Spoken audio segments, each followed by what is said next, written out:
राष्ट्रप्रवाह Vidarbha news में आप सभी का स्वागत है। मैं मनन व्यास और आज की देखते हैं ताजा खबर।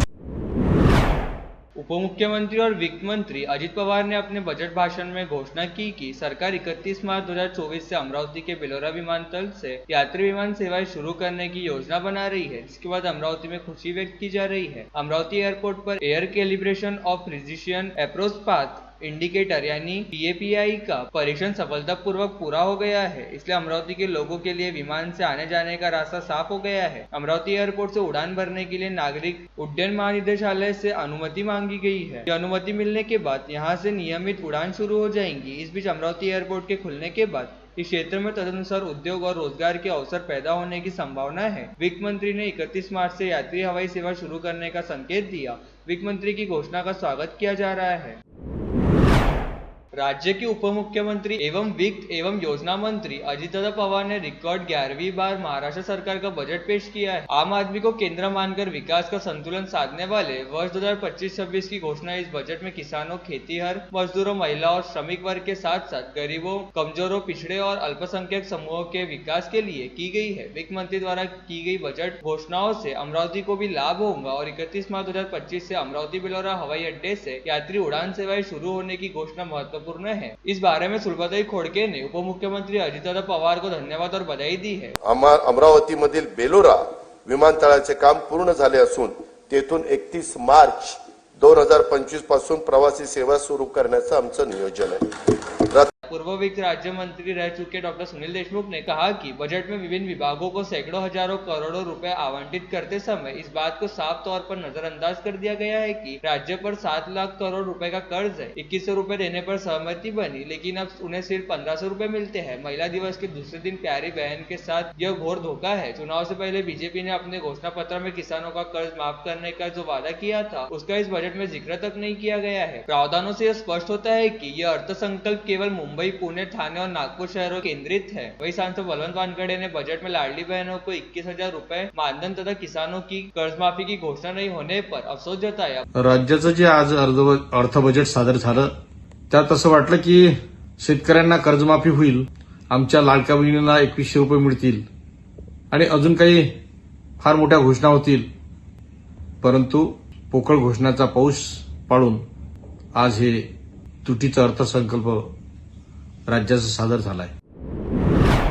बेलघाट के धारनी तथा चिखलदरा तहसीलों के अनेक दुर्गम भागों के साथ ही क्षेत्र से सटे अकोट व तेलारा के सैकड़ों जनजातीय लोगों ने आज दोपहर चढ़ती धूप में विभागीय आयुक्त कार्यालय पर विशाल मोर्चा ले जाकर अपनी मांग का निवेदन विभागीय आयुक्त को सौंपा, जिसमें मेलघाट संबंधित अनेक पुरानी मांगों सहित स्मार्ट मेलघाट बनाने के वास्ते एक शॉर्ट टर्म और एक लॉन्ग टर्म प्लान बनाने की आवश्यकता पर जोर दिया। मोर्चे का नेतृत्व एडवोकेट BS साने उर्फ बंड्या साने और होस्ट संस्थान की पूर्णिमा उपाध्याय सहित अन्य ने किया। दोनों ही कार्यकर्ता मेलघाट में अनेक वर्षों से जनजातीय लोगों की आवाज बने हैं।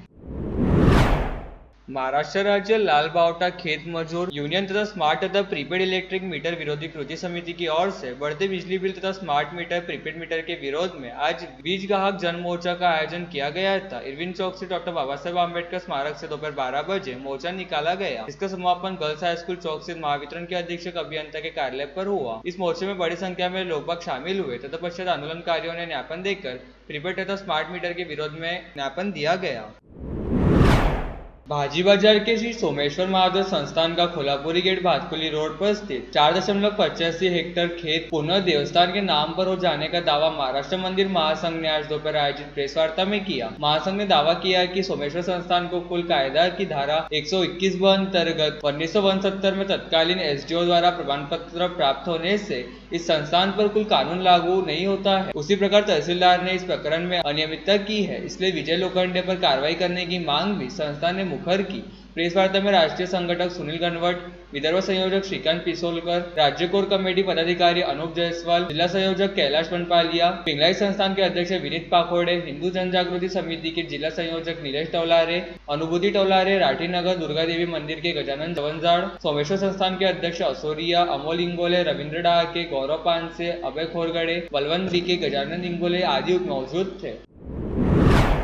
राज्यसभा सांसद डॉक्टर अनिल बोंडे ने भाऊसाहेब पंजाबराव देशमुख के प्रेरक जीवन का गुणगान करते हुए उन्हें भारत रत्न देने की विनंती राज्यसभा में की। डॉक्टर बोंडे ने सदन को बताया कि यह वर्ष भाऊसाहेब देशमुख का 125वां जयंती वर्ष है। नेहरू मंत्रिमंडल में 10 वर्षों तक देश के कृषि मंत्री रहे भाऊसाहेब ने अनेक क्रांतिकारी बदलाव कृषि और शिक्षा क्षेत्र में किए। सांसद बोंडे ने सदन को बताया कि भाऊसाहेब देशमुख ने अमरावती के पौराणिक अंबादेवी मंदिर में अछूतों को प्रवेश दिलाने के लिए सत्याग्रह किया था। इसी प्रकार कृषि क्षेत्र में उनका योगदान महान है। उन्हें भारत रत्न देने की मांग की।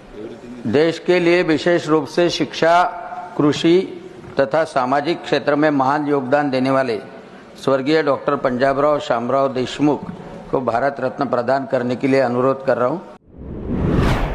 राज्य के अपर पुलिस महासंचालक सुनील रामानंद आज अपने पूर्व नियोजित कार्यक्रम के तहत अमरावती के दौरे पर पहुंचे और उन्होंने शहर पुलिस आयुक्तालय को भेंट दी। इस समय शहर पुलिस आयुक्तालय में शहर पुलिस आयुक्त नवीन चंद्र रेड्डी ने पुष्पगुच्छ प्रदान करते हुए अपर पुलिस महासंचालक सुनील रामानंद का स्वागत किया, जिसके बाद शहर पुलिस आयुक्तालय की ओर से शानदार परेड के जरिए एडीसी सुनील रामानंद को सलामी दी गई। इस परेड का नेतृत्व शहर पुलिस उपायुक्त गणेश शिंदे व कल्पना बारोकर द्वारा किया गया। इसके उपरांत एडीसी सुनील रामानंद व सीपी रेड्डी की प्रमुख उपस्थिति में पुलिस मुख्यालय ग्राउंड पर पुलिस सैनिक सम्मेलन का आयोजन किया गया।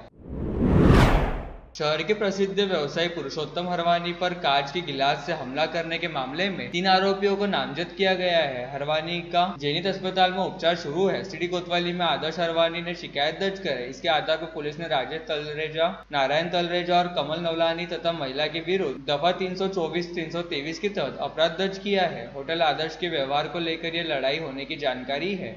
दूसरी ओर महिला की शिकायत पर सिटी कोतवाली पुलिस ने बीएनएस की अनेक धाराओं के तहत हरवानी पिता पुत्र व वीरबान जामवानी के विरुद्ध केस दर्ज किया है।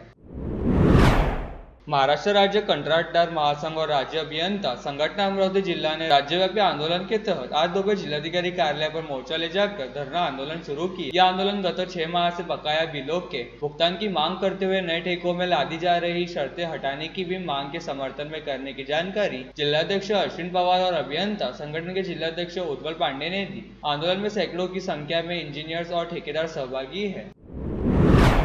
अमरावती सहित विदर्भ में कई सार्वजनिक मंदिर ट्रस्टों की जमीनें कुछ राजस्व अधिकारियों और भूमाफियों द्वारा हड़पी जा रही है। इसके खिलाफ महाराष्ट्र सरकार को भूमि हड़प विरोधी कानून बनाना चाहिए। देश भर में मंदिरों की सुरक्षा, मंदिर समन्वय और सरकार मुक्त करने की मांग मंदिर महासंघ के राष्ट्रीय सचिव सुनील घनवट ने की। तिवसा तहसील के श्री क्षेत्र और जहांगीरपुर में आयोजित महाराष्ट्र मंदिर न्यास विदर्भ प्रांत सम्मेलन में 8 प्रस्ताव पारित किए गए। उस वक्त बोलते हुए घनवट ने उम्मीद जताई कि मंदिर संस्थान मजबूत और सुरक्षित बनेगा। मंदिरों की संपत्ति मंदिर के साथ सुरक्षित रहे, इसके लिए गुजरात, कर्नाटक, आसाम, ओडिशा राज्यों में एंटी लैंड ग्रैबिंग एक्ट लागू किया गया है। इसे महाराष्ट्र में भी लागू किया जाना चाहिए। सुनील घनवट ने यह भी सवाल उठाया है कि मंदिरों की सुरक्षा के लिए यह महत्वपूर्ण कानून अन्य राज्यों में लागू किया जा सकता है तो महाराष्ट्र में क्या समस्या है, यह प्रश्न भी उपस्थित किया गया। और लेटेस्ट न्यूज़ देखने के लिए राष्ट्रप्रभा चैनल को लाइक और सब्सक्राइब कीजिए।